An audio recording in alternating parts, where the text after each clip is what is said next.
Hey everyone, welcome to season 4 of the Market Maven podcast.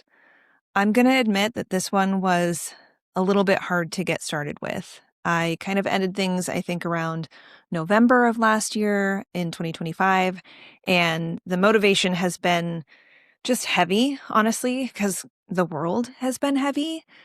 And it's not because I don't have anything to say that I don't want to record. It's just that I have so much to say, and trying to put that into an outline and make it cohesive and make it easy on you, the listener, to follow along with my scattered thoughts about just all of the things. I never really did a wrapped episode that kind of neatly tucked everything in 2025 into a nice little wrapped up package. And honestly, it kind of feels fitting for the way that the last couple of years have gone. Last year, it just didn't want to be summarized neatly. It was messy, heavy, complicated, and it's still meaningful because it's still carrying forward into 2026. So this year looks different already. For the first time in a long time, I'm only managing one farmer's market, and that feels super weird. Not bad, just unfamiliar. It has been 7 to 8 years, I think, that I have surrounded my identity with holding a lot for a very long time, spinning a lot of plates. At the same time, my mom is still in cancer treatment. That started back in early 2025. Things are looking promising, but there's still so many unknowns, as there are with, cancer treatments and cancer patients and diagnoses. The one thing that I've learned through this season is that I'm a good facilitator, especially when it comes to business and markets, but I am 100% not a caregiver by nature. That realization came with a lot of guilt and then also relief letting it go. And if you've listened before, you know that I don't do resolutions. I don't necessarily set goals or lofty things at the beginning of the new year because we're still in winter. It is still a time for rest. It's still a time for reflection. Honestly, doing some of that shadow work, that inner reflection for us to know what our strengths are, what our weaknesses are, and how we navigate those going forward. And strangely, that lesson applies directly to farmers market management as well. My job has never been to fix people or save systems. My job is to create the conditions for people to thrive and to know my limits. Meanwhile, of course, we have the world feeling like it's absolutely on fire. Violence, threats towards farmers and migrant workers. There was a historic flood here in Snohomish County. Political shifts, economic pressure, all layered on top of one another. And yet, the emails keep coming. They started early last week. When can I apply? Are you allowing new vendors? Have you changed your system? It's not fair. Can you make an exception? Those all started flooding my inbox this week. The market doesn't pause just because life is heavy. It did technically pause in December. I definitely didn't work nearly as much as I had before. But there were still things that had to get done, whether or not I was taking a break or not. So this episode isn't a recap. It's grounding. It's a conversation about stewardship, about clarity, leadership, and what it means to hold space when nothing in this world feels stable. And this is how we're starting 2026. So the theme of this part 1 is identity shift and simplification. The loss of the Lake Stevens Farmers Market isn't a loss. It's a narrowing of focus and a clear set of boundaries of I won't be treated this way. I have definitely gone from operator mode to more of a steward mode. One market, the biggest market in Snohomish County, which is the Snohomish Farmers Market, doesn't mean less impact. It means deeper impact. It means a stronger focus, more time that I can allow myself to dive into what systems, what operations, what community do we need to build to make this just keep growing, and not growing by space and numbers, but growing in impact, integrity, and just really solidifying us as the place to get food access, to get community, to build relationships and support local in Snohomish.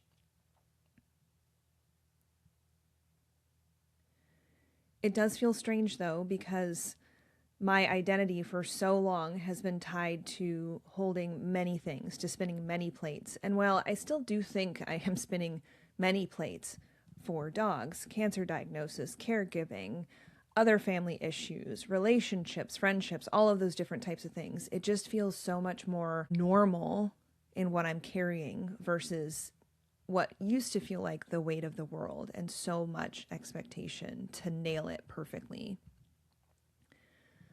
So diving into part 2, a little bit about my mom's cancer and the caregiver realization, aka that I am not one. This is actually one of the most powerful things that has happened and has provided me with key insights to translate into market management. Like I said earlier, I'm a facilitator, not a caregiver. And that's not a failure. That's not a lacking on my character or my abilities. I am an only child. And so that history alone creates a whole different set of values and expectations and those types of things. And at the same time, just because you are the only child doesn't necessarily mean that you're just inherently born with the strengths of what it means to start caring for aging parents, especially when faced with a disease like cancer. How does this all tie to farmers markets? Markets are ecosystems. They're not patients.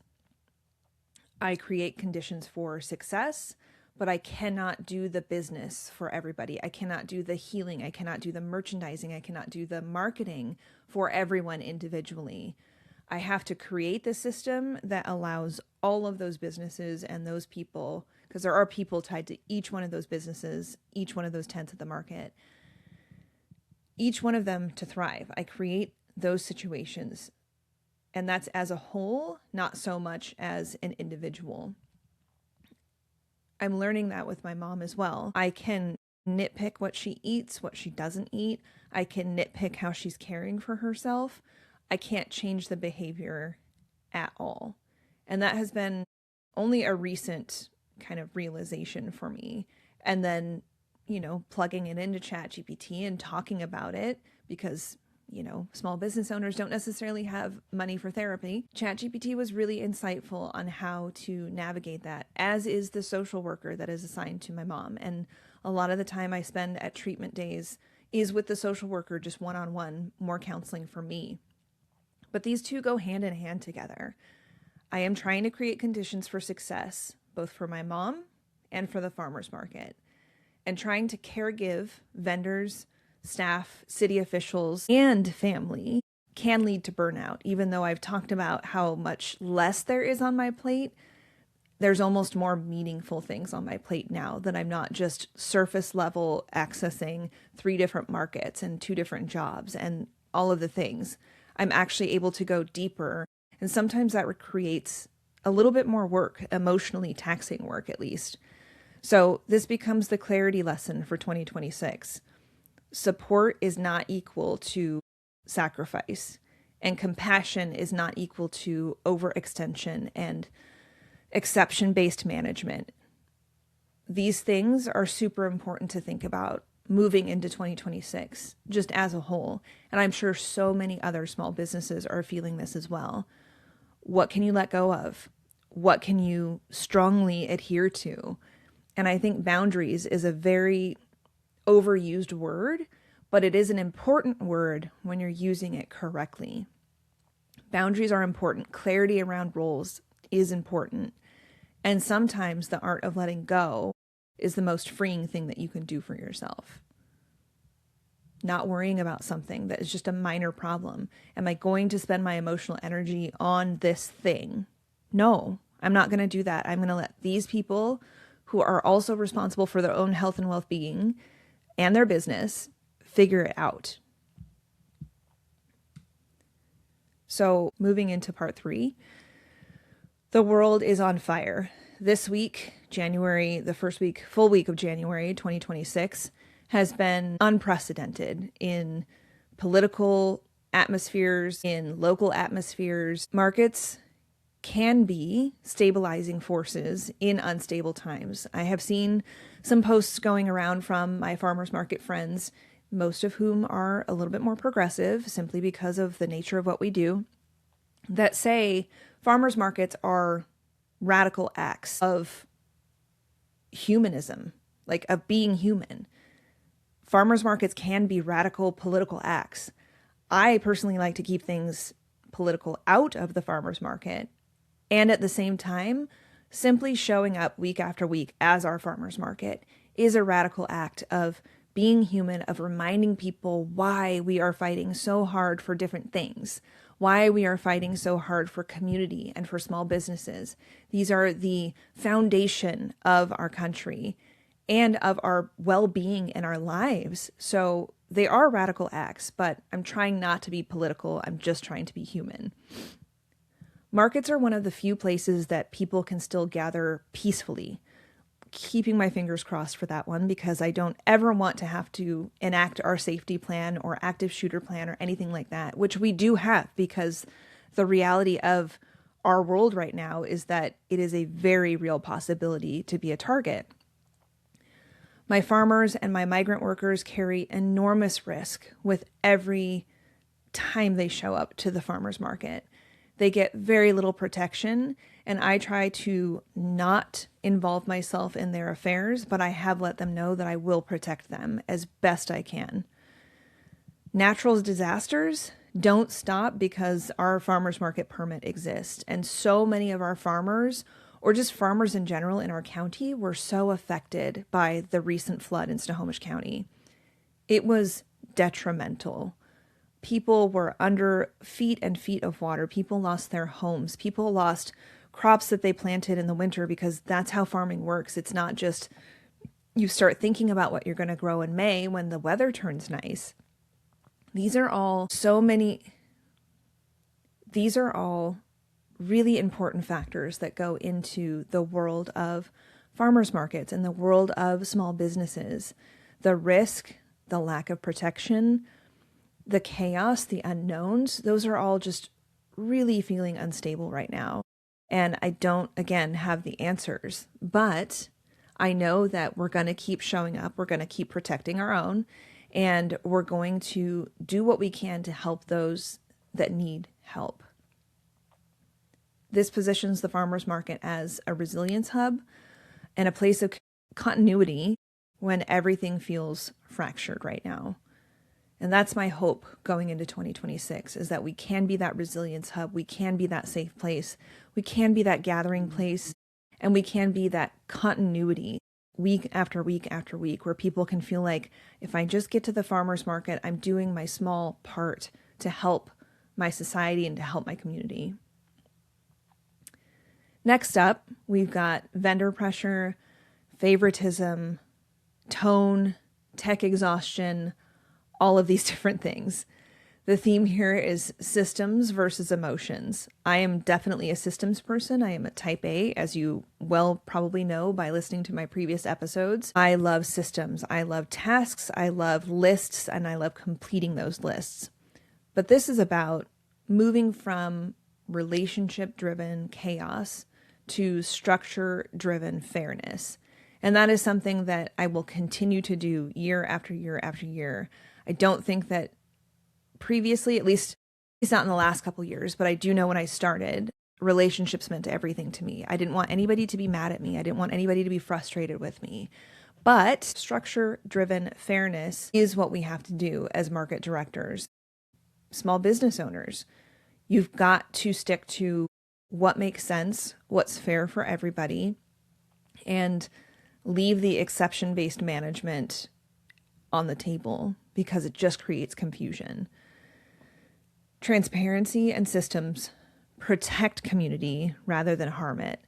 I know that so many people think I am super harsh and very rigid when it comes to the rules and expectations that we have at our farmers market, and just in general, in my friendships, in my relationships, even the relationship I have with my mom, with my dad, with my husband. I want to be as transparent as possible, but the systems also need to be rigid enough that there isn't a lot of gray area. There isn't a misunderstanding of how the expectations are laid out for people. I'm learning a new software. We finally have put on our big girl panties and bumped up to a new software system, which was also heavy at the same time. We used MarketWorks for many years. It was the thing that took me from being a farmer's market manager that literally had printed out applications handwritten that I had to then put into an Excel spreadsheet and pseudo manage that way. This software came along at my very first WSFMA conference where I met Chris, the founder, who used to be a market manager. So it just totally made sense that he understood what was needed.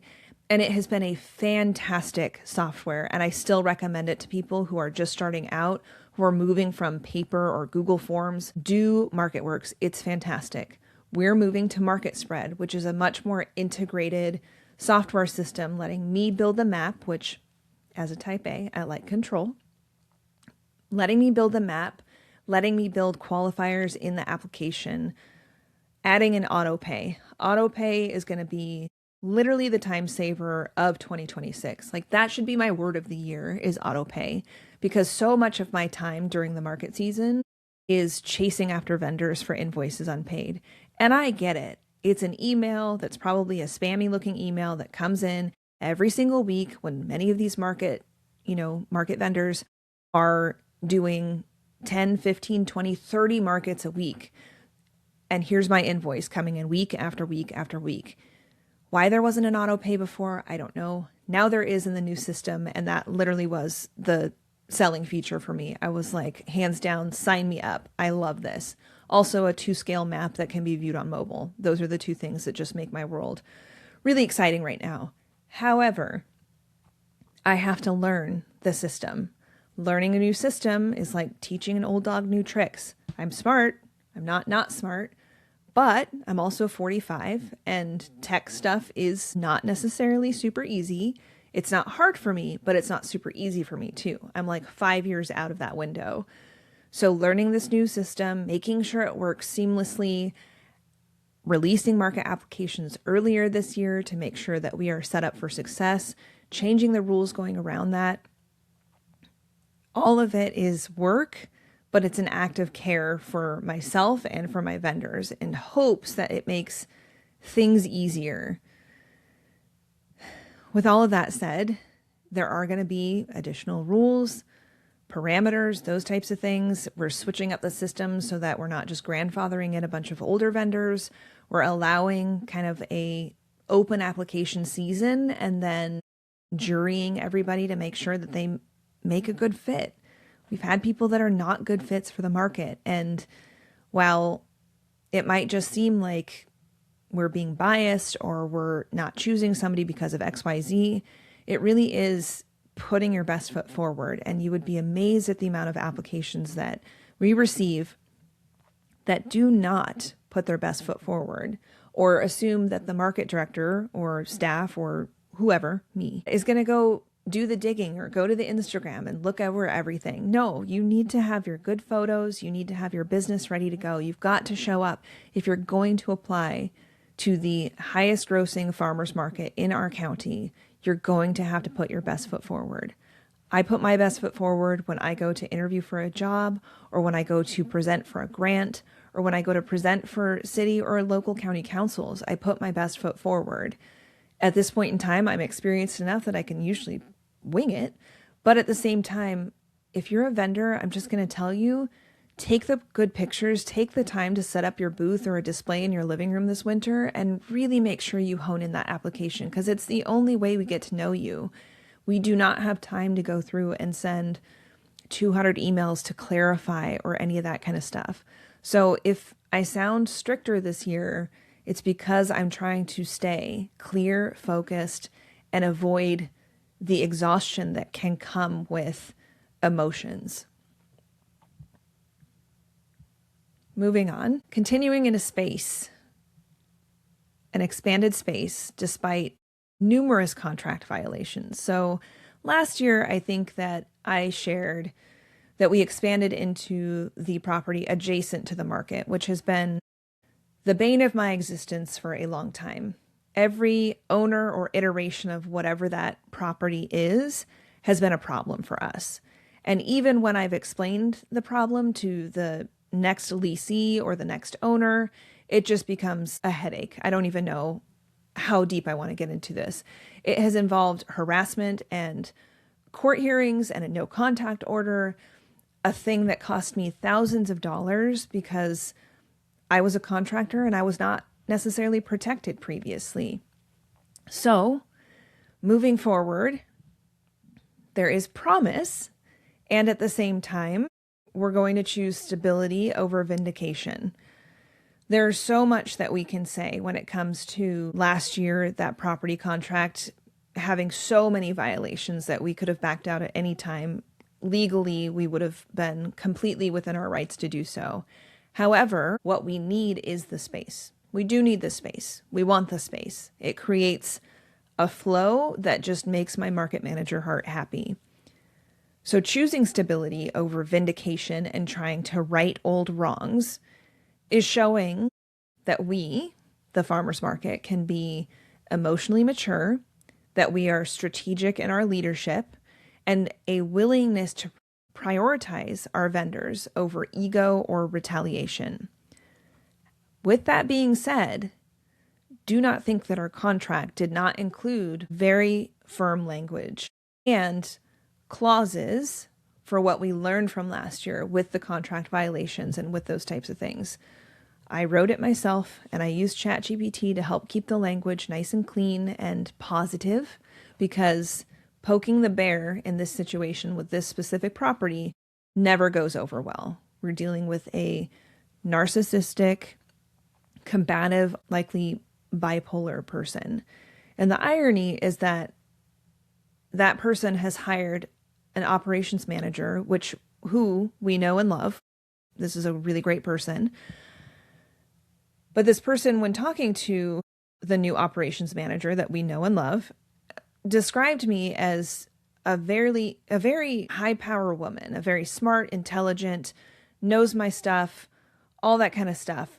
And I'm just like, that has never come across in any interaction that I've ever had with the owner. This has never come through. And then to question, like, why our relationship can't be better without any of him looking at his own actions, it just goes to show that this is, and again, for lack of a better word, this is a boundary that I have set. I have set it with my board. I have set it with the operations manager, that the contact will not be between myself and this person at all. That is a hard boundary for me, and I've let everybody know that, and that's okay. I have a board of directors for a reason. We have a very strong board president for a reason.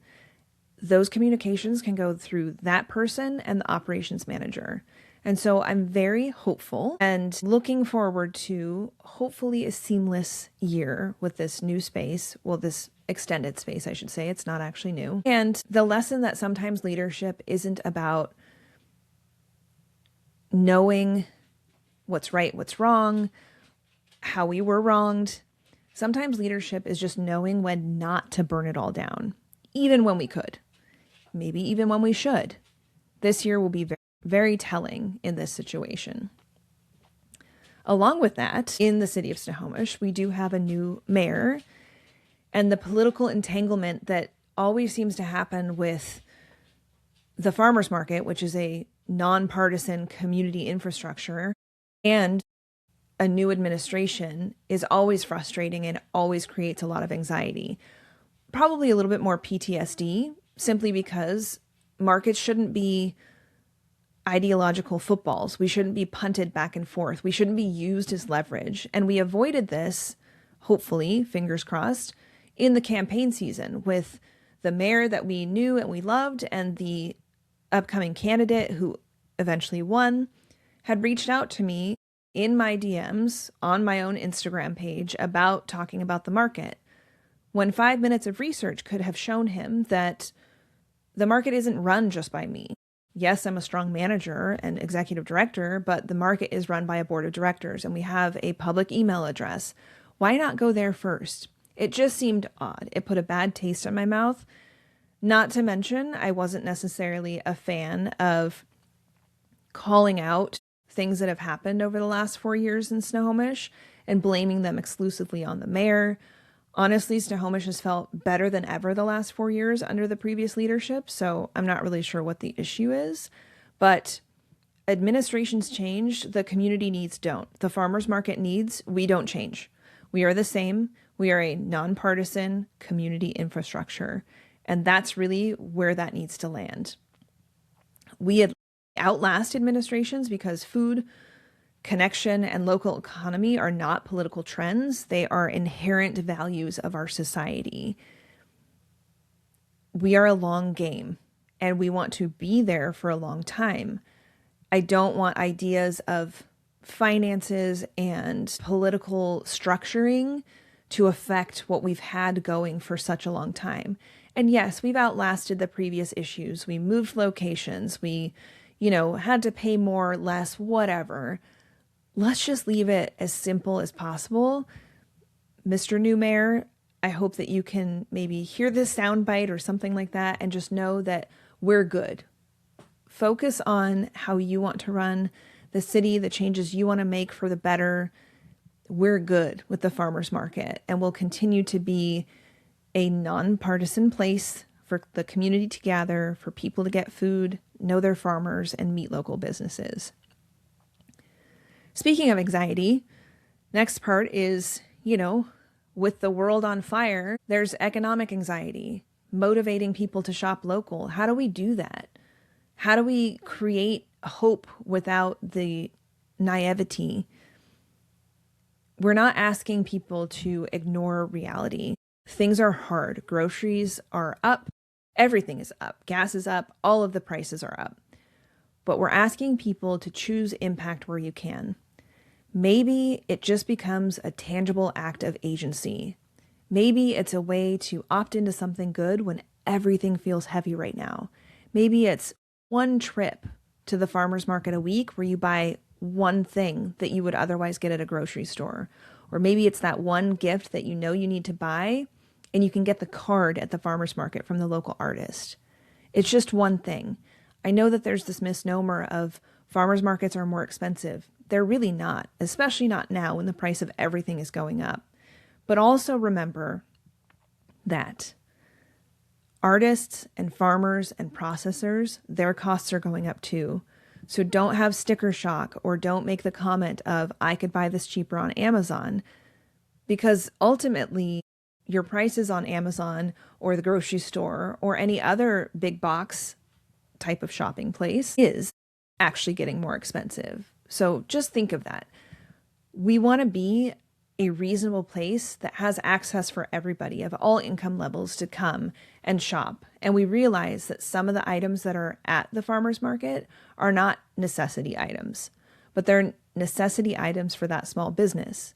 So whether you can buy a card or something bigger, a bigger piece of jewelry or art, whether you buy your sourdough from one of the many that we have there, or you decide to take a class so that you know how to make your own, and that's a sustainable form of how you can support yourself going forward. Remember that this is a way, the farmers markets are a way to opt into something good when so much of the world feels heavy right now. It's a place to see your neighbor. It's a place to wave hi. It's a place to build a new friendship, to go on a first date. There's so many options. It's a place that you can share on your Facebook and your socials about our artist competition for our poster, about the good that we do for raising funds and food for the food bank.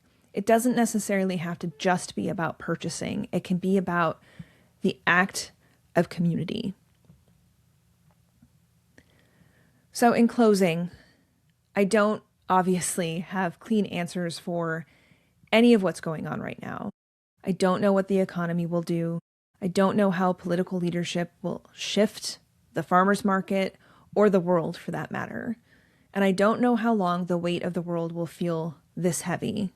My guess is that it's kind of going to be a long time. But what I do know is this: farmers markets matter. Small businesses matter. Farmers markets matter when farmers are under threat. They matter when communities are recovering from disaster. And they matter when people feel disconnected, overwhelmed, or unsure where they belong. This season, I'm choosing stewardship over exhaustion. I'm choosing clarity and boundaries over burnout, systems over chaos, and presence over perfection, which is a really big one for me. I can't fix everything, and I cannot carry everyone, but I can hold the container steady enough for people to keep showing up, and that is enough. If you're a vendor, a market manager, a small business owner, or just someone trying to build something meaningful in uncertain times, I hope that you know you're not alone. I see you. This is the 2026 season of the Market Maven podcast, and this season, we're still here.